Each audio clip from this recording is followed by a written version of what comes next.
Hey, how's it going? Good. How are you? Good, good. Thanks for coming on. No problem. I like your hat. Oh, you like it, yeah? Yeah, Gucci, come on. So how you been finding all this pandemic and stuff? It been treating you okay? Well, I mean, you can only do so much right now. So I'm living. Yeah. You found yourself doing anything that you wouldn't do before? Because me, I've just been reading a lot more. Yeah, I got wish got I through, could read. yeah, got through a couple, 3, 4 books now since lockdown first started. Oh, nice. And then when we come out of it, I think I'll stop. So how did you first get started in your track and field? So I first got started with track and field when I was about 7 years old. I just kind of went out and tried for the track team at school. And Oh, technically, literally. you're not supposed to start until you're in grade 4, but I was fast enough apparently. So Yeah, and why the hurdles? That's, So the hurdles actually, I didn't choose them. I was a 1 and 2 runner at first, and then my coach decided that I should become a hurdler. So he picked it for me, and yeah, I wasn't interested, but I mean, it's worked out pretty well. yeah. And how did you work out what was gonna be your lead leg? Is it just the one that goes up, would you say? Pardon me. How did you work out what was gonna be your lead leg? Is that just the one which goes up when you run, or is it your Um, strongest foot? so he did this like he told me to close my eyes and not open them, and then he came behind me and he pushed me like very lightly. Oh, And whatever leg I stepped out with first was my lead leg. So it was oh, my more okay. dominant leg. Yeah, that's that's something different because everyone else just says and they run and just whichever one goes up would be my lead leg. So I've never heard of that one. Maybe Yeah, more. it's I mean, I was when I was in the blocks, I was that way as well. But you, as a hurdler, it can be different. Mm. And you didn't so from that point you didn't think of doing no field events, no long jump, no nothing.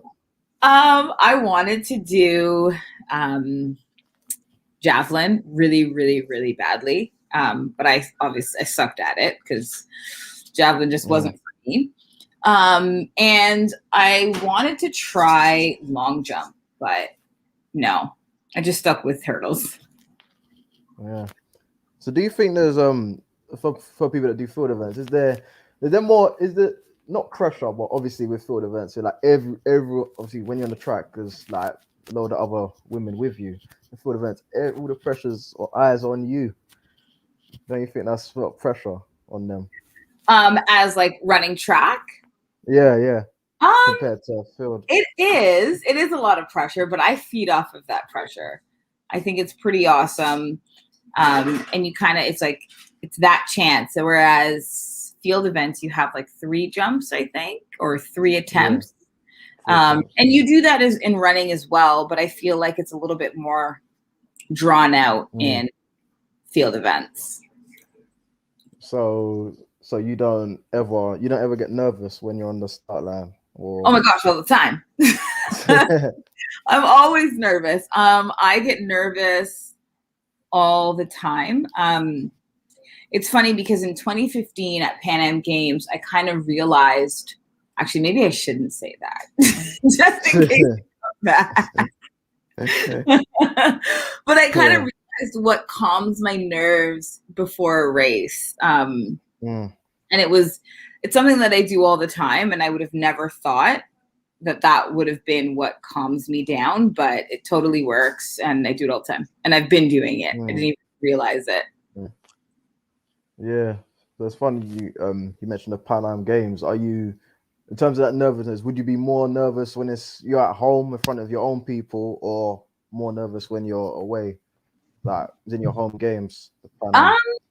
I like throughout my career, I've found that I've always been way more nervous at smaller meets that usually are at home versus the bigger meets. But yeah. Yeah. So I was gonna ask, it's not really in the men's hurdles. You see a lot of big guys like Grant Holloway, but obviously in the women's, obviously you're not the tallest. If you don't, I see Sally Pearson's about 5'6", Rollins is 5'5". Would you say the height doesn't really matter as long as you can get your leg over the hurdles? Because you get a lot of small hurdlers. So yeah, the average female hurdler I'd say is around like 5'6", 5'5" actually, and I'm a little bit taller than that. I'm like 5'6" and like 3/4, so I just say 5'7". But yeah, I don't think height necessarily matters. Well, Yeah, in the as long as you can hurdles, anyways. Yeah. So at the World Champs in 2011, you ran 1290. It's like a PB. So when you run a PB, especially in the heat, is it like I've got to get better than that in the semis, or is that what's going through your head when you get a PB in a competition rather than just at a smaller meet? Well, like for me during my career, I always tried to PB every race. I wanted to always improve, or at the very least maintain what I've done. But yeah, like it's tough when you don't PB in a race, because then you're just like, oh, what the heck? Like, where am I? Versus if I do PB, then it's like, oh, well, I'm on the right track. So yeah, you do try to PB all the time. Well, at least I did anyway. Yeah. And then in the semis, you got another PB, 1284. And now it's like, so when you have your semis, are you looking towards the are you watching the other so when you get through your semifinals, are you watching other semis, or are you just focus on the final? Like, are you watching other girls? Oh, it's so hard. Sometimes I'll watch and other times I won't. It's just you watch. It depends. You know what? I think it actually depends on whether I got a big cue or a small cue. Yeah. I think that's what will determine whether I will watch or not. Because if I got an automatic cue, then I'm fine. If I get a little cue, then I'm like, maybe I should watch and see. Yeah. Because some people have just said they're focused on the final. Others are saying, I need to watch my opponents. I need to watch who I'm gonna face in the final to see how I can beat them, sort of thing. Especially if it's someone who you weren't aware of before the competition. I think you might watch them in the semis to see who I'm gonna be up against in the final and how to beat them, sort of thing. Yeah. Yeah. So how good obviously when got to the final, came 6th. How good is Pearson? Oh, she's good. She's real good. I first raced her back in 2003 at World Youth in Sherbrooke, Quebec. And then I was like, oh yeah, she's good. She's just super quick and super efficient over those hurdles. It says super quick. With yourself, would you say, not even as a hurdler, but as let's just say sprinter, would you say you're more of a technician or more of a power sort of runner? I've always been told that I'm extremely technically sound. It's always been throughout my career working on my speed and getting my speed up. Yeah, because it can. I guess it could change in different parts of your career. Like you could gain power from somewhere, you know. Yeah, speed has always been my issue. I'm not slow by any means, but I'm not like the fastest either. Yeah, kind of like middle range. And with my technique, if I was a little bit more than middle range, I think I could for sure have been a better hurdler. And what's the And after competition, what's the love like back home in Canada? It's all Oh, that's a good question. It's different here. It's if you know about track, then you know, but if you don't, then it's Mm, hockey and rugby. yeah. But it can be pretty good. My parents always did a really good job at making sure there was always love when I came home. And what's it what's it like having your close ones watching you? Is that going back to the nervous thing? Is that more of like, oh, I want to perform for them sort of thing, or you just don't want them there?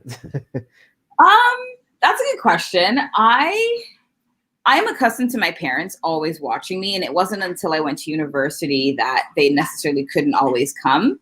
And then doing the circuit. But at Pan Am Games, it was pretty awesome. I wasn't expecting the crowd that was there. Like they took up like Mm, one section. And I was doing my runouts during the pre-race, and everybody was screaming. And I look over, and mm. I'm, oh my gosh, it's like everybody's here. But it was a nice feeling. It was nice because I've had so many supporters over the years, and Yeah, none of them have, well, not none of them, a lot of them haven't been able to watch me compete at that level. So it was nice that they got that treat. yeah. So you mentioned university. Was it ever hard to balance your obviously your track and field and your studies? Was that ever tricky? Oh my gosh, yeah. To balance life with anything, I feel is hard. Um, but it's just kind of something that you learn. I've been doing track for so long, so I had to balance it in high school. And in university, as a scholarship student, they kind of cater to you. So academics was kind of done around the track. So it wasn't too hard. Mm.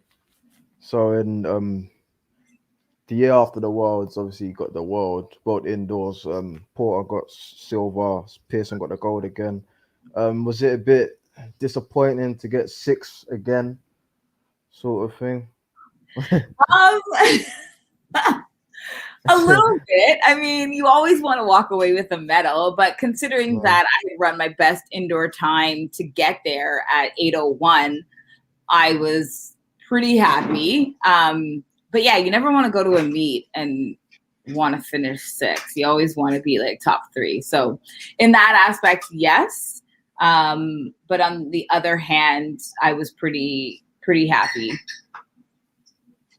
Yeah, so yeah, I was just it kind of ties into what I was gonna ask next about how you could run your like what's the feeling just running a good race and then ending up not medaling sort of thing. Was it that kind of feeling? Yeah, there's always a difference when you run a great race and have a great time and you're like dead last. Like I'm totally Yeah. fine with that. Like if I'm dead last, but I've Mm, worked on it, I hit everything that coach and I said we were supposed to work on and get done. If I can do that in a race and have a great time, yeah, then I'm happy for sure. yeah, yeah, yeah. So you said what you and coach had worked on. What's it like? It might not have happened, but what's it like when when you and coach have worked on something and then you've tried to do it in a race and it hasn't come off. What? Oh, huh. It's frustrating. It's it is the most frustrating thing to not get what you want out of the race. But it also starts with practice. If you're not doing it on a more consistent basis at practice, the chances of you doing it at a track meet are a lot slimmer. So yeah, we would just, for me, like I have to do, it's small things. It's like really small things that I have to take on at a time versus like a big thing. And I remember saying to my coach, the best way to get me to perform well is when we're working on something at practice, if I do it right, you have to tell me that I do it right. You can't just assume that I know that I've done it right. You have to like physically say, okay, Nikkita, you did this right, because with hurdling, there's a feel to it. Yeah. And if I'm not privy to that feel, then I'm not going to know that that's how it's supposed to feel to like, duplicate it. Yeah, it makes sense.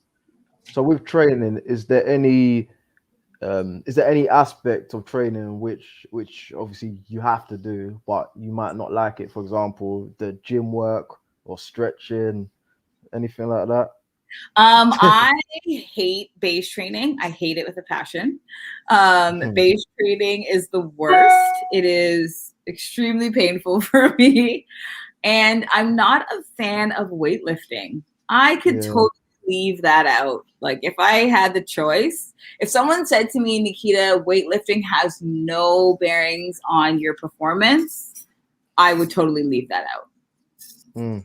I look strong, but I feel like I'm like such a weakling. And there's times when I was training, when I finished with my coach, I might stay afterwards for like half an hour or something.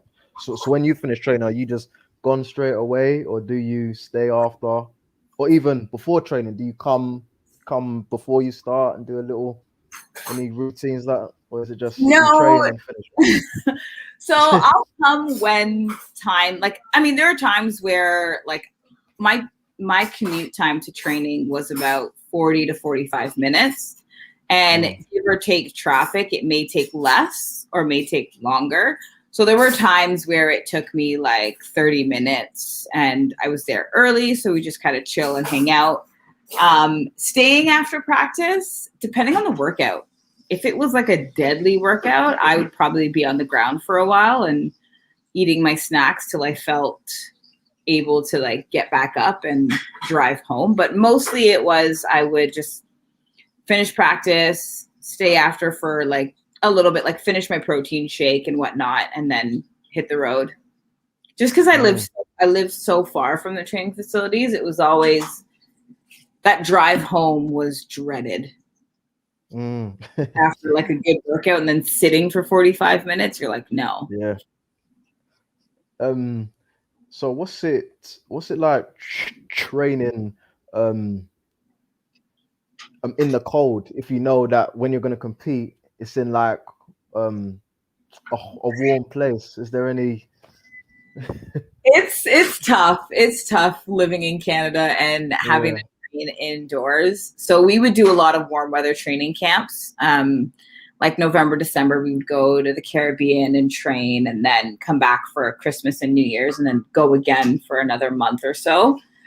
But yeah, it sucks. It sucks having to change your training dynamic. But I always used to say that it gives us an edge because now if we're at a meet that's typically in a place that's typically hot and it's not hot the way it should be, the cold that it isn't effective to us training because we're accustomed to it. We know how to like effectively warm up properly and be able to like stay warm without, exhausting that much energy. So yeah, it's kind of an advantage at some point, a disadvantage at others. So you mentioned the warm weather training, going to the Caribbean. When you're going to these training camps or even competitions, are you ever missing family and stuff when they can't always come with? Before I had my son, I was like, whatever, I'm going. It's a vacation for me. Once I had my son, it became a little bit more like, oh man, like I miss him because kids grow so fast that you can never get that time back. But it's not too bad. I'm really close to my family, so I talk to them quite frequently. So I don't necessarily have the time to miss them because I'm always talking to them. Yeah. So would you say the Caribbean is your favorite place that you've been to since you've been doing track and field? Barbados. Well, Barbados is where my family is from. So I obviously would biasly love Barbados. But in terms of places that I've traveled, I don't really know what's my favorite. Honestly, there's so many places that I've Too been to. many. There's too many, isn't it? I don't even remember half of the places. Yeah. So when you first started, was there any hurdlers that you was looking up to? This could be men as well. Any female hurdlers? Absolutely. I definitely was looking up to Perdita Felician and Priscilla Loach Sleep, also because they're from where I'm from. And it just, they were females. They were of, what is the word I'm looking for? Well, as you know, like Perdita's a Black female. Priscilla Loach Sleep, she's of Guyanese descent. So I was like, yeah, we're in the same like little circle. And then Priscilla became my training partner for many years. So that was nice, having somebody at that caliber to train with. And I also went to the same alma mater as Perdita. So that was nice as well. So when I was there, she was there as well. So that was pretty cool. Mm-hmm. So, apart from the amount of hurdles, is there any difference between indoors and outdoors in terms of hurdles? I don't think so, other than the amount of hurdles. And I say that because you have 4 extra hurdles to make up ground or, change your rhythm. Whereas indoors, you only have 6 hurdles. Like, that's not a lot of that's not a lot of time, let alone, a lot of hurdles. So I don't think anything is different other than the number of hurdles. And I guess being inside something in a dome. and indoors, with there not being a lot of time, do you agree that with the 60-meter hurdles that you literally cannot afford a mistake? Because you've seen in outdoors, you see people hit the hurdles and they can still come back a medal, but indoors it don't happen. Yeah, there's no chance to make a mistake indoors. It's like you've got like no time for that. And you also agree that you need a good start in the indoors as well. You do. I mean, you need a good start for the 100 hurdles as well. But if you have any chance in running a good race and placing well in indoors, you for sure need you need to have like your best race at all times indoors. Yeah. So when you get for a heat, are you always looking at your time, or are you just thinking, oh, I've got through, that's it? I think it depends. I think I look at my time for reference, but I don't look at it to, say, okay, well, I have to, I'll look at it, but I won't dwell on the time. I'll look at it to say, okay, this is where I'm at. This is where I want to be or need to be, and then go from there. Yeah, that makes sense. Are there any routines that you might do prior to a race? Like you might put on your right spike first, or something weird like that? I don't think so. I will wear the same stuff that I wore the day before or a few days before. So like often you'll see me in my room, like the first day of competition, like hand washing all my stuff. Cause like I will not wear what I wore the first day, cause I'm superstitious in that aspect. But other than that, no, I just listen to my soca and yeah. So, have you ever full started? Oh, all the time. Yeah. Is it? Oh, okay. I became known for false starting a little bit. I would just get so I guess the word is anxious. Like, Okay. oh my gosh, like every starter is different and every starter holds you for a different period of time. And you never know what starter you're going to get for the race. So, Mm. but yeah, I've false started. So you kind of said anxious. I was just about to ask why do you think people full start? Do you Because think that's the reason? Anxious. I think they're trying to time the starter. I think a lot of people are trying to like anticipate when the starter is going to start so that they can be the first out of the blocks versus just being ready and waiting for the starter. Mm-hmm. And is there yeah, because a lot of people full start, I think, because they yeah, like you just said, the timing, they're anticipating the gun, and when the gun don't go, it's like, damn. Yeah, exactly. And then as soon as you say damn, the gun goes and then you're like Mm, behind. yeah, and what's it like when another person full starts when uh, it's when you feel good, you feel like, oh yeah, I'm ready to go, and then someone full starts, just getting back into that mode. I was It's hard sometimes, but even in practice, like we don't practice false starting, but we do like when we'll have practice days that we call race days that will come in and we will treat it like it's a track meet. So it's not like an actual training day. It's like we come in, we warm up, we get called to the line, we run our race, and then we'll have like 20 minutes in between, and then we'll go back at it again. It's kind of like we kind of learn how to regroup ourselves through those like types of practices. mm. And what's going through your head when you hit a hurdle? Is it just panic or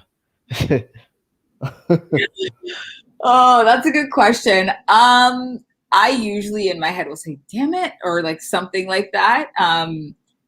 Depending on how hard I've hit the hurdle. Um, but a lot of the times you don't have the time to even think of like, shit, I hit a hurdle. I mean, for me, when I fell in Rio, I had the time because I was staring at the sky because I was on the ground. But other than that, like it's too quick to even be like, oh my gosh, like I hit the hurdle. It's kind of like you just have to keep going. yeah. Yeah, I actually enjoy watching hurdles. Would you agree that it's an exciting event? You don't usually get the people don't like to. I think it's exciting, to be honest. Yeah, it's one of my favorite races. And I think, honestly, don't think it would be one of my favorite races if I wasn't a hurdler, just because as a hurdler, you understand like what it takes to become a hurdler, the technique, the power, the strength. And you really start to learn that in a hurdle race, man or female, that it's literally anybody's race because every hurdle is its own race. Yeah, yeah. You don't have to answer this next one, but it's two in one. What I was gonna ask, what is have you ever with this social media, have you ever experienced any trolls, and what's your opinion on them? Oh, definitely. I think when you're in the public eye, you'll experience, negative people all the way around.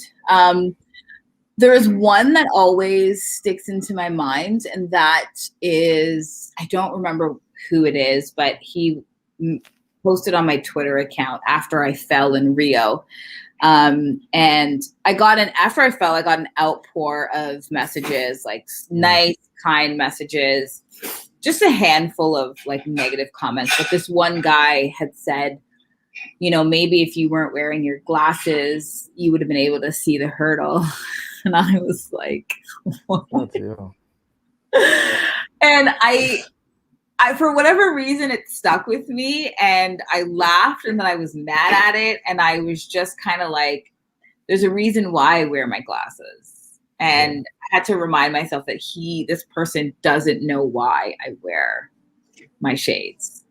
But it's always it's always a message that I've always like. It's just when I think of a negative message that I've got, that's like the only one I can think of. And you didn't respond. You just no, I didn't respond. I didn't respond because I didn't feel there was a need for me to respond, because I've gone into this big old explanation, and obviously with his comment, he didn't care to hear the explanation. Like he thought he knew it. So I was like, all right, you can think that. Go ahead. So going back to the Pan Ams, was that like a big achievement for you, considering it was in your home city as well, was it? Yeah, like that's where we that's where I train every day. So we trained across the street from the stadium every day. It was a huge accomplishment for me because it was like my first international medal. So, and then I guess having my parents being able to watch me, but I guess most importantly, earlier that year, I had a lot of stuff going on where my teammate passed away, and then my father had passed away 3 months later, and then my divorce was finalized to my ex-husband. And then a month later, I had to come and compete in like on a world stage. So for me, it was kind of like my silver lining. And I always say that like my bronze medal was actually a gold medal because of all the things that I had to deal with emotionally that you don't see athletes deal with most of the time. So yeah, winning that medal and like being able to do it on home soil was really, really exciting. And going back to training and your coach, have you since you started, have you had a lot of different coaches, or has it been one coach for the majority of time? I guess I would say I've had different coaches for different stages in my life. So in high school, I had one coach. I had two coaches in high school, actually. So elementary school leading up to high school, I had one, and he's the one who introduced me to hurdles. And then I had another from high school to university. And then my first university, because I didn't go to D1 right away, I went to NAIA first. I had one coach. And then when I switched to D1, I had another. And then I came back home and had two. The last two worked together. Mm-hmm. So with all these coaches, is there a big change in your methods of training? To be honest, the only difference I guess I would say in methods of training is so all of my coaches were male except for one, and that was my D1 coach. And I didn't excel as much in university as we thought I was going to. I kind of just hit a plateau. And we always talked about it. Was it because she was a female, or like what was it because of? And I don't really know. She's a great coach. I still have a good relationship with her to this day, but it was interesting that it kind of just leveled itself out. So you just said you still have a good relationship with her. I'm not sure about in our sport of athletics, but a lot of the time in boxing, when a boxer splits, stops working with a trainer, people want to come with stories saying this happened, that happened. Are you seeing that? Do you see that in athletics sort of thing? If you get a new coach, people might. You definitely can see that. I've never experienced it because I've always left my coaches on good notes. So my first coach knew that he couldn't get me as further than what he did get me. And for me, that's a good sign of being a good coach. Like, you know your limits. And then each stage just kind of changed. Like, I just changed stages, and everybody knew their part in my athletic journey. And yeah, it always worked out. But I'm also really big on like connection and having healthy relationships. So like all of my coaches, I still talk to. That's good. So so in still on 2015, how was it when you got to the semis in the world? Was that a bit disappointing because of the success you had in the Pan Ams? Yeah, I mean, I was determined to go to the finals, but Mhm. obviously that's not what was supposed to happen. And it was kind of just, it was a stepping stone in the learning process for me. Like I always think that everything happens for a reason, and there was a reason as to why that didn't happen. And there was a lot going on that year. Like none of my coaches were there. I was there by myself. Um, so there was just so much, there were so many moving parts Yep. at the 2016 Olympics. And yeah, and then like it was kind of coming off of all the trauma and emotional stuff that I had to deal with in 2015. So Yep. And what's so that was what country was that in? 2015? Is that Beijing? China? Was it Beijing? 2015 2015. Worlds was in Beijing. Yeah. Yeah. Well, what was the city like? It must have been nice. Um, Beijing is a very interesting place. I went for World Juniors back in 2006, and I was like in awe and in love with it. But I had a very different view when I went back in 2015. I mean, when I first went, I was 18, I think. I was 18, and I think that was like the farthest I'd ever Yeah. traveled. I traveled a lot, but that was the farthest I've traveled. Yeah, and it was different. It was a very different vibe. It's a nice city, but at the same time, it's not a nice city. Yeah. So is there ever a time where you might obviously you reach the semis? Would there ever be a time where you might be watching a final and you're just thinking, oh, I could have done something in this final. I could. Yeah, I mean, I think you'll always have that. Yeah, it was tough watching the finals at the Olympics for Yeah. 2016. But again, I had to keep reminding myself that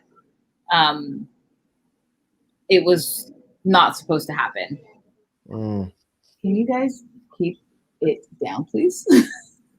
So, So, sorry. so in 2015, I was just looking. I was like, obviously Williams come first. You got was a PB. Second place got a PB. Third place got NR.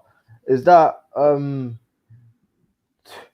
do you think that should happen? I like every major competition. Everyone should be in the final, getting a PB, getting NRs, all these.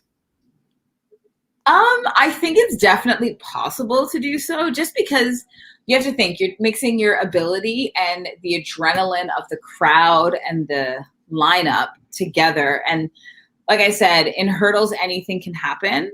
And I think, everybody should be able to walk away with a PB or, a national record. I mean, obviously the elements and there's so much other things that are contributed to one race. But yeah, I mean, it would be cool if everybody, but then I mean, the competition would be ridiculous if everybody PB'd every race. Mm. Like somebody's got to lose somewhere. And obviously with what's going on in the world with the Olympics being put back a year, does that do you agree that there's going to be a handful of athletes like happy that this has happened in a way, so they've got more time for training, but then others will be disappointed because they were ready last summer? Do you agree Yeah. with that? Oh, that's a tough one because I am all for like tradition. Like Olympic year is every 4 years, and the fourth year is always a leap year. And like the first thing I said when I heard that the Olympics were going to be this year was, are they going to push back the next Olympics, or are they going to keep it at the three? Like in 3 years, are we going to have the next Olympics and get back onto schedule? It's tough, but as an athlete, I think you have to be ready to be able to roll with the punches and like know that sometimes you're going to be ready, you're going to have peaked, or you're not going to have peaked and you're not going to be ready. And again, it matters on the day that you go to competition. I mean, mentally, it's much harder said than done. But yeah, I think it'll be I'm super excited for the Olympics this year. I think it'll be interesting to watch just with what's happening with the world. But yeah, I mean, it does suck. I've watched a lot of my teammates struggle with training and staying on track and staying motivated. Because to be honest, at the same time, even though they've moved it, who's to say that it's still going to happen? Right? I know they say it is, but who's to say that it actually is? Because they were saying it was going to happen last year and it didn't. So, yeah. So have you got any favorites for the women's hurdles this summer? I don't know. I haven't actually. Might have Rollins in there. I haven't been watching any track and field a lot. I mean, I see what I see on like Tiffany O'Feely's page. Well, Tiffany Porter. Porter. Yeah, Porter, right? I know. Let me. But I don't really I don't follow. I'm not following track right now, also because it's so hard because everything is all over the place.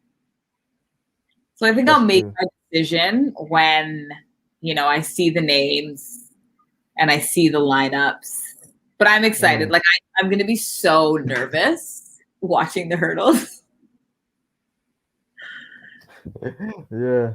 So how did you get into your speaking, what you're doing now? That's a good question. It kind of just came now.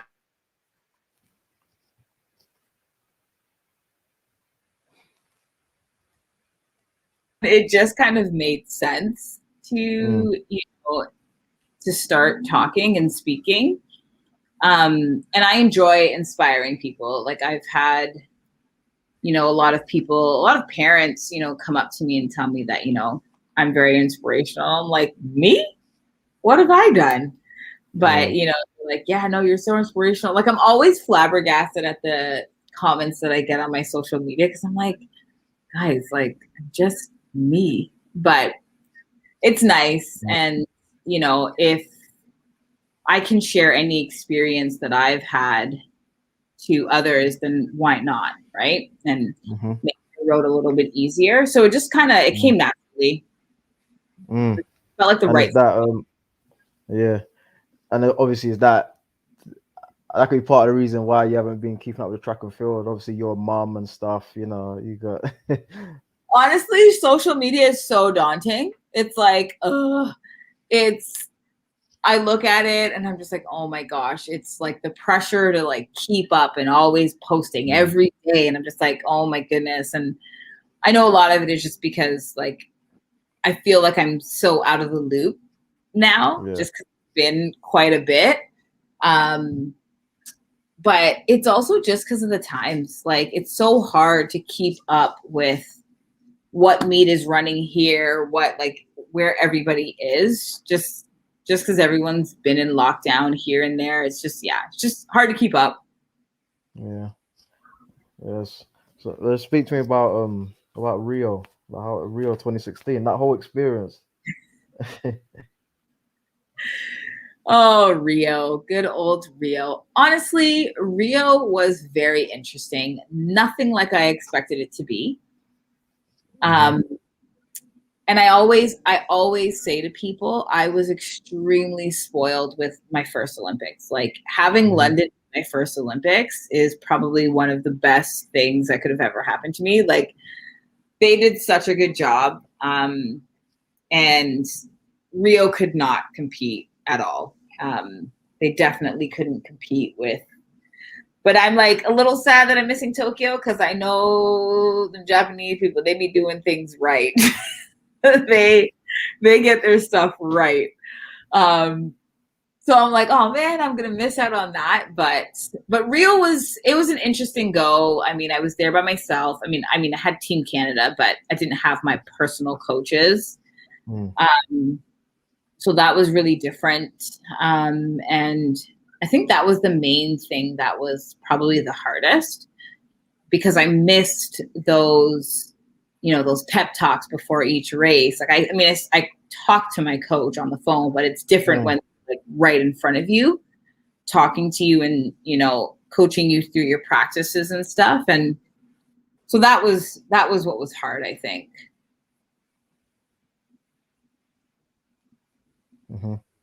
And obviously with the full, you still got a lot of support from your own people after what happened, at Rio. Yeah, absolutely. I did. I called my mom right after the race, and like she couldn't even talk. Like she was just bawling. And then when she cries, I cry. I'm like, oh, I can't talk to you right now. Yeah. So what would you it might be the coaching. What would you be doing if you didn't have this career, the track and field? Honestly, that's a really great question that I do not know the answer to. I don't know. There's so many things that I like to do, but to say and pinpoint one, I don't know. I don't know. I don't know if I ever saw life without track.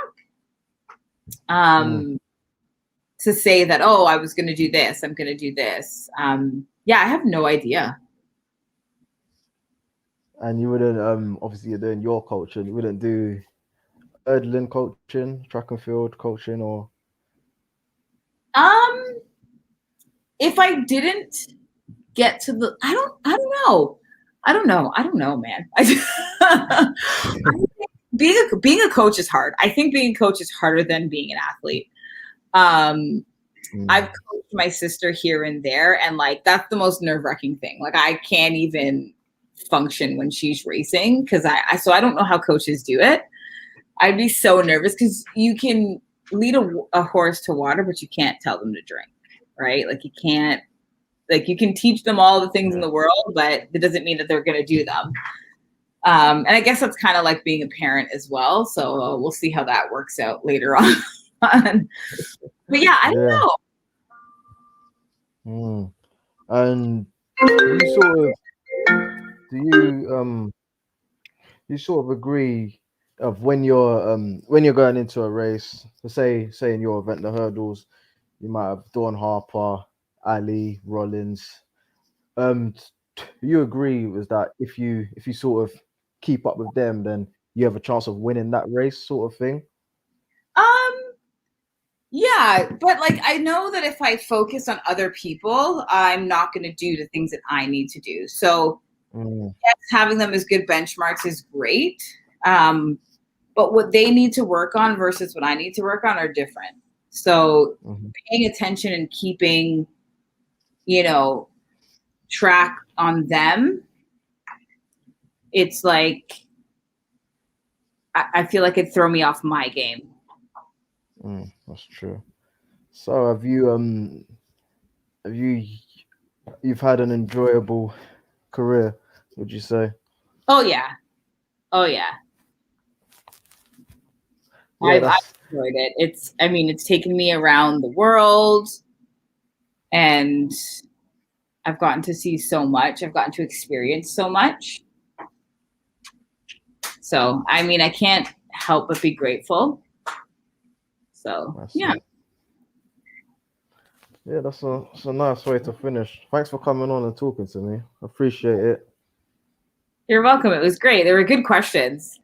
Very different questions compared to what I'm used to, but I also think that's just because you have a background in it. Yeah, I like to think I know what I'm talking about with track and field. Thanks, Nikkita. Thank you. Take care, yeah. All right, you too.